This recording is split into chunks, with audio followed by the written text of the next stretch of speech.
Maka untuk itu harapan dari saya, TO dikejar terus, ya, Budi Jarot dikejar, siapapun yang kemarin hadir kalau perlu semuanya dikejar satu persatu dan dibawa ke pihak kepolisian karena sudah jelas-jelas melanggar undang-undang yang ada. Dengan berlari kecil dia mendekati saya sambil berbisik, "Ustadz, negara kita bahaya."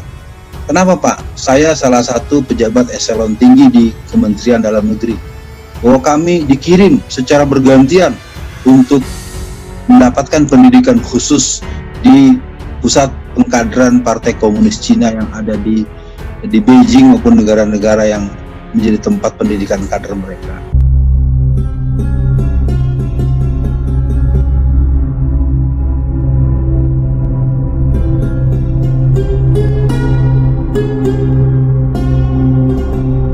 Yang sesungguhnya mereka adalah kelompok PKI-PKI yang tidak cukup punya argumentasi yang kuat untuk kembali menghidupkan.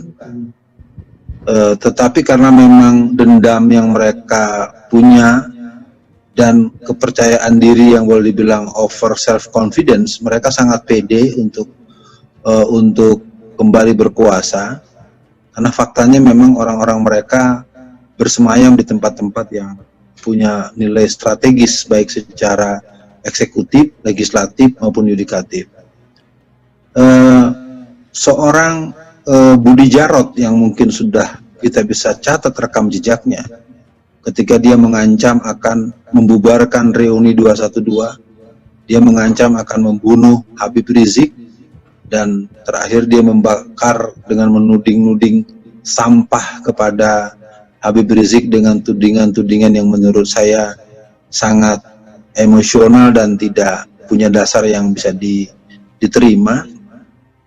Kelompok PKI hari ini memang tersenyum-senyum manis karena mereka memandang kita tidak cukup sanggup memahami rencana mereka. Dari saya, buat para pemirsa sekalian, gerakan PKI hari ini sebetulnya sedang kelabakan. Mereka tidak menduga bahwa apa yang sedang terjadi hari ini menjadi hal yang bersikap atau bersifat bumerang buat mereka. Kelompok-kelompok PKI sekarang mereka bersembunyi di instansi terendah di kecamatan dan kelurahan di seluruh Indonesia. Ini mungkin merupakan catatan khusus buat seluruh pemirsa, siapapun yang menyimak pembicaraan tema ini, bahwa memang mereka sekarang merupakan pertarungan yang terakhir, karena sejarah di dunia, apakah Rusia, apakah Cina, mereka menjadi negara yang berhaluan komunis secara total setelah kudeta yang ketiga. Nah, untuk itu mereka merasa kuat karena di backup oleh Partai Komunis Cina, mereka di backup oleh kader-kader daripada organisasi orpol tertentu yang berani-beraninya mengatakan sebagai PKI Perjuangan, atau mereka yang kemudian muncul dengan keberanian mengatakan aku bangga jadi anak PKI, dan yang sangat mencolok mereka menawarkan pola dengan bermain di arena konstitusi yang tentu sudah dibahas di acara kita dalam setiap edisi yang belakangan ini cukup mendalam. Maka kesimpulan sementara, kelompok PKI hari ini mereka kembali terdiam sejenak, terhenti sejenak.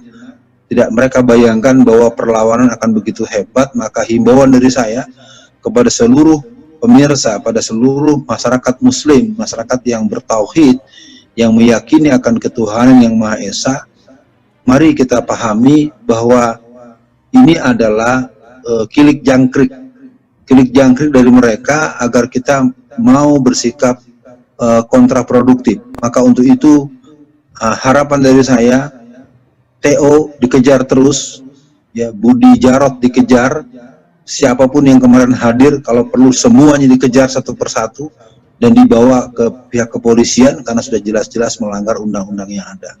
Yang kedua, semua kita harus terus mengkonsolidasikan diri karena gerakan mereka belum dimulai sesungguhnya. Karena mereka sedang melihat siapa yang akan maju ke muka untuk mereka sikat, karena mereka dilindungi oleh oknum-oknum yang cukup meluas secara nasional. Selebihnya tentu ada guru-guru kita lain yang akan memberikan pandangan. Kita coba lihat ketika pada tanggal 8 Januari 1965, DNID terkejut ketika didatangi atau ditemui oleh seorang yang bernama S.K. Trimurti. S.K. Trimurti adalah seorang kader Gerwani, kader PKI di bagian ibu-ibu, atau Gerwani sebagai underbow daripada PKI, menyatakan kepada DNID, kawan Aidit, hari ini saya menyatakan diri keluar dari PKI dan menyatakan diri berlepas dari paham dan ideologi komunisme. Aidit terkejut. Kenapa seorang tokoh Gerwani, pentolan Gerwani seperti S.K. Trimurti mengundurkan diri? Ternyata Ibu S.K. Trimurti ini sudah keliling ke seluruh negara-negara yang mengklaim sebagai negara komunis. Temuannya adalah seluruh negara-negara yang menyebut dirinya sebagai negara komunisme atau negara komunis atau negara yang berpaham komunisme, negara yang punya penampakan sangat antagonis. Kalau dalam ilmu sinematografis, tampilnya senyum, di belakangnya penuh dengan duka dan air mata. Seluruh negara-negara komunis yang dikunjungi oleh Ibu S.K. Trimurti, satu, bahwa negara komunis itu adalah negara yang sangat mahir dalam menyengsarakan rakyatnya. Itu yang pertama.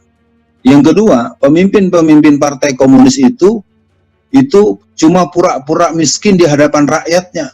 Padahal kehidupan mereka sangat berlimpah, pola hidup mereka sangat mewah, dan gaya hidup mereka lebih borju dari kaum borjuis. Jadi perlu dipahami bahwa sebenarnya semangat untuk memberontak pada tahun 1965 itu agendanya adalah tahun 1971. Karena dianggap sudah cukup siap. Nah, pertanyaan dari Bapak Dr. Abdul Khair tadi, bagaimana potensi hari ini? Potensi mereka hari ini adalah potensi pertaruhan terakhir. Kita tahu misalnya di Rusia, kaum komunis itu berhadapan dengan Alexander yang Agung. Mereka berhadapan dengan kepemimpinan fungsi kerajaan, sehingga seorang Lenin dikenal sebagai orang yang hanya punya dua tempat. Di tempat rapat rahasia atau dalam pertemuan-pertemuan yang berhubungan dengan penjara. Jadi sebelum Lenin berhasil menggulingkan pemerintahan yang ada pada di Rusia saat itu, dan pada kudeta yang ketiga lah Lenin berhasil mengkomuniskan Rusia. Itu pun yang terjadi di Cina.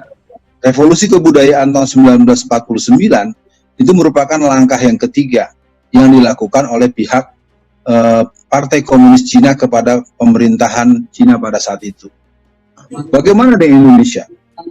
Dalam sebuah buku yang berjudul Bahaya Komunisme, karangan Profesor Dr. Zainal Abidin Ahmad dan Dr.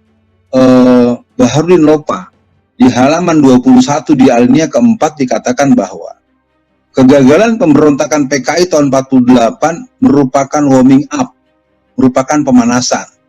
Kegagalan pemberontakan pada tahun 1965 adalah sebagai general repetisi. Dan kita akan melangsungkan pemberontakan yang ketiga.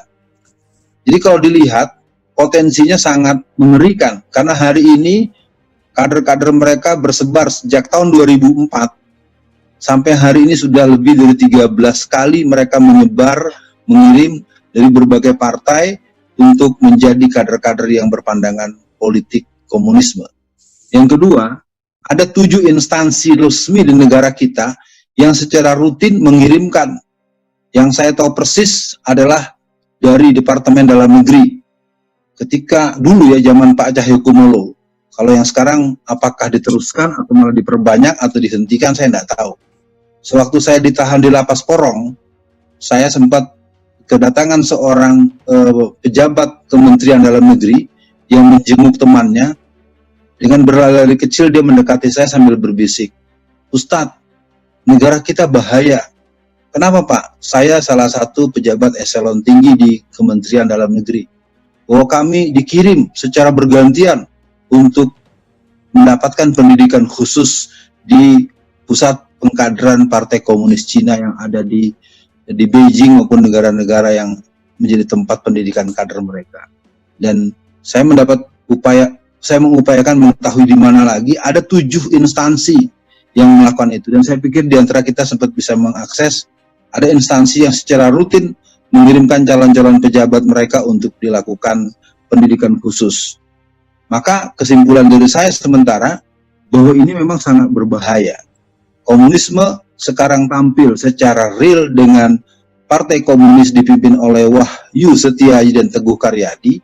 Komunisme yang bercasing partai tertentu, menurut pernyataan Ripka Ciptaning, ada 20 juta orang-orang PKI yang bersemayam di partai tersebut, dan komunisme dengan partai dengan casing yang bernama PRD, yang ADART-nya persis seperti ADART PKI tahun 54, dan komunisme milenial, yang semua bisa tahu mereka ada di mana, yang kerjanya adalah selalu menolak syariat Islam, menghina Islam, dan selalu mengkampanyekan lewat partai-partai yang mereka punya. Maka dari statement terakhir dari saya, sebelum nanti mungkin kita punya dialog kalau memungkinkan, bahwasanya memang kelompok PKI ini sekarang belum cukup puas, karena di DPR jumlah mereka baru 200-an. Target mereka sebetulnya sejak tahun 2018 menyongsong pemilihan umum 2019 itu adalah 400 orang. Supaya mereka dengan asik untuk mengetok palu pencabutan TAP MPRS nomor 25 tahun 66 dan pengesahan undang-undang semodel HIP dan sejenisnya tanpa ada perdebatan seperti sekarang. Artinya potensi sangat besar dan kita tidak perlu terlalu ketakutan, tetapi tidak bisa juga kita lengah, karena paham komunisme sebagaimana diterangkan oleh Ustaz Samsudin Arif tadi adalah satu situasi yang terjadi di negeri kita, dan regulasi daripada pengkaderan, pembangunan jaringan, penyiapan SDM, tumpukan senjata, kedatangan pasukan merah, terjadi kelengkapan. Jadi kombinasi antara kader-kader yang dicetak dalam negeri dan kedatangan pasukan merah dari Cina dengan atas nama tenaga kerja asing, ini harus dibaca sebagaimana yang terjadi di Tibet, di Angola atau Zimbabwe. Terima kasih.